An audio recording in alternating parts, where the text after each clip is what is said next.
a rugged border where Russia ends and Georgia begins. And in exactly a year's time, these mountains will host the Winter Olympics.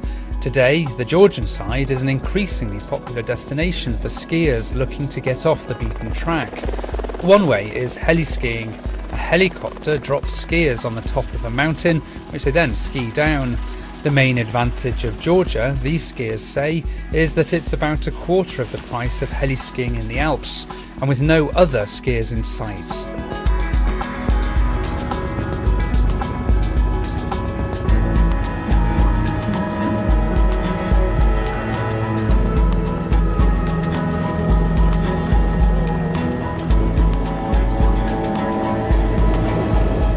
Now the skiing these guys are doing is more than just off-piste.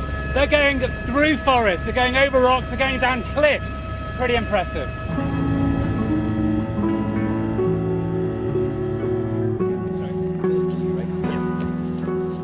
Taking a helicopter up is the best ski lift you can imagine, especially when you arrive here on the top of pristine mountain peaks. You're certainly away from the crowd. In this area you have much less people, and especially off-piste you basically have the whole side of the mountain by yourself.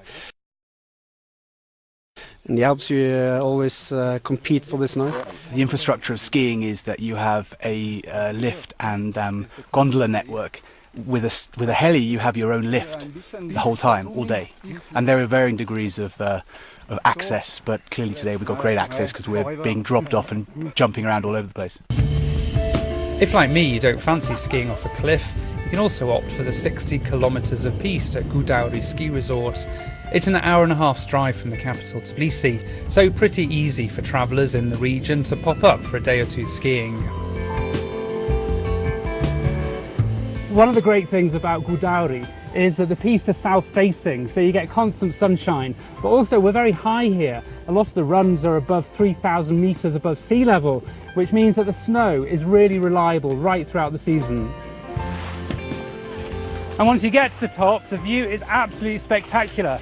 Behind me over there, I can see the Georgian breakaway territory of South Ossetia, and that's the region over which Russia and Georgia went to war 5 years ago. And just a few miles that way, over that mountain ridge, is Russia itself.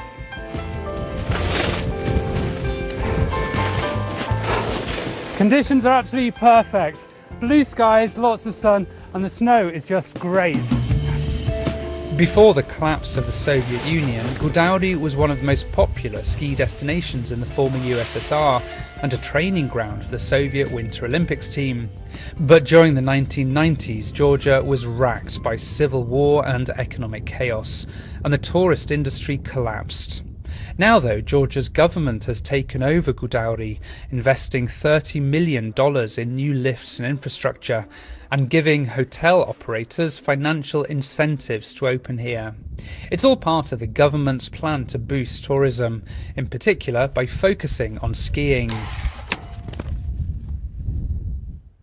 There is future plans to develop left side of the piste, and there is plan to make new lifts, and so the total length of piste will increase dramatically in a few years. Georgia isn't quite as developed as Western Europe or North America, so sometimes things can be a bit rough and ready, and Georgians themselves are by nature pretty relaxed. So don't expect the ski lifts to necessarily operate according to any strict schedule. With the next Winter Olympics taking place in Sochi on the other side of the border, the whole region is getting attention. So skiers from the former Soviet Union are rediscovering the Caucasus.